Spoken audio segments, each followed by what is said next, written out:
Imagine a time when American muscle was fighting for its life, yet one car refused to back down. A car with attitude in every line of its body and fire in every beat of its small block V8. The year was 1973. The world was changing fast, but the Plymouth Barracuda, especially the legendary Cuda 340, stood tall as one of the last true warriors of the muscle car era. This isn't just another classic, this is a survivor, a symbol of rebellion, and one of the most iconic pieces of Mopar history ever built. Let's dive into the machine that kept the muscle dream alive when almost everything else had faded. What's up, everyone? Subscribe to my channel and buckle up, because today we're diving into one of the most iconic machines to ever roll out of Detroit, the 1973 Plymouth Barracuda, specifically the legendary Cuda 340. This isn't just another old school muscle car story.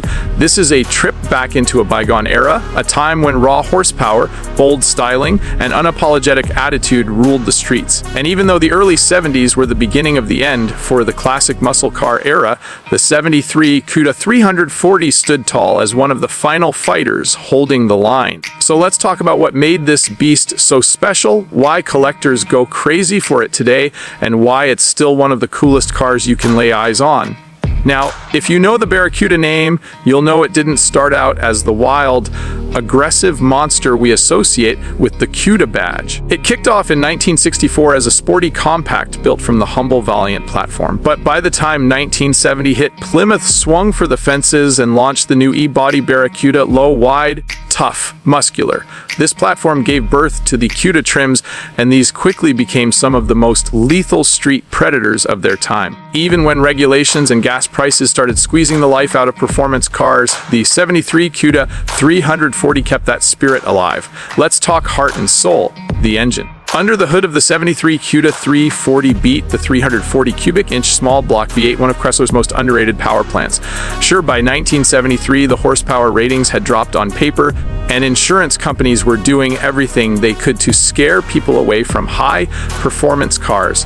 But don't let the numbers fool you. Even with the new net horsepower rating system and tighter emissions rules, the 340 still delivered crisp throttle response, strong mid-range torque, and a soundtrack that let everyone on the block know the Cuda wasn't here to play nice. The car might not have carried the brutal 426 Hemi or the big block 440 anymore, but the 340 kept it light, balanced, and downright fun. The power-to-weight ratio made these cars feel alive in a way modern spec sheets just can't explain. And then there's the styling. The 73 model kept the aggressive E-body shape, long hood, short deck, that unmistakable wide stance. You could spot one of these cars from a block away, even if all you caught was a glimpse of those distinctive taillights or the shark-like body lines. The optional twin hood scoops, the bold striping packages, the performance hood pins, the high back bucket seats, everything about this car screamed cool without trying too hard. It was the kind of car you could daily drive, take to a Friday night meet, and still smoke the tires when the light turned green. As the muscle car era was fading, Plymouth gave the Cuda something that many models of the time were losing: attitude. The 73 Cuda still had an edge, like it refused to bow down to the changing automotive landscape. Performance might have softened compared to the early E-body years, but the personality was still there in full force.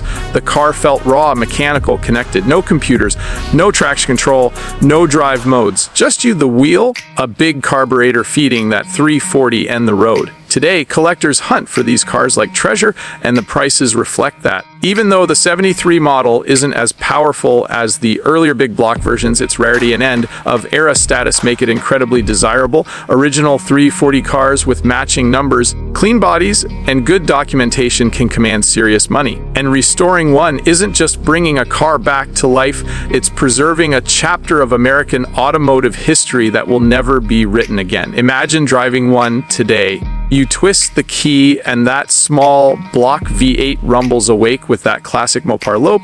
You feel the vibrations through the seats and the steering wheel. You hear the exhaust note bounce off buildings. You grab the pistol grip shifter or the familiar T-handle automatic. You ease onto the street and suddenly people turn their heads, not because it's loud or flashy, but because it has presence. Cars today might be faster on paper, but they don't have soul like this. A 73 Cuda 340 isn't just about getting from point A to point B. It's about how the journey feels, how the car talks, how it makes you feel like a renegade in a world of quiet hybrids and electric crossovers. And here's the thing, this car wasn't built for perfect people or perfect roads. It was built for drivers. It was built for people who love the smell of gasoline, the sound of a mechanical throttle, the feeling of a carburetor pulling air like a living creature. It was built for people who saw a long stretch of asphalt not as a commute, but as an opportunity. And even if you never owned one, just being around a Cuda gives you a taste of that era. Fast forward to today's world, and the Cuda 340 stands as one of the last defenders of the real muscle car spirit. It represents defiance, style, and raw American engineering. It reminds us that sometimes simple is better. Sometimes analog beats digital, and sometimes a small block V8 is all you need to feel alive. So whether you're a die-hard Mopar fan, a collector, a restorer, or someone who just loves classic muscle cars, the 73 Plymouth Barracuda 340 is one of those machines you can't help but admire. It's not just a car, it's a time capsule. It's a rolling statement. It's proof that even when the world started to change, Plymouth wasn't willing to give up the fight just yet. If you enjoyed this deep dive into the 73 through to 340 and want more legendary car stories, restoration breakdowns, and high-octane nostalgia, make sure you smash that like button and subscribe to my channel. We've got plenty more classics to explore, more engines to hear, and more automotive history to celebrate. Thanks for watching, and I'll catch you in the next ride.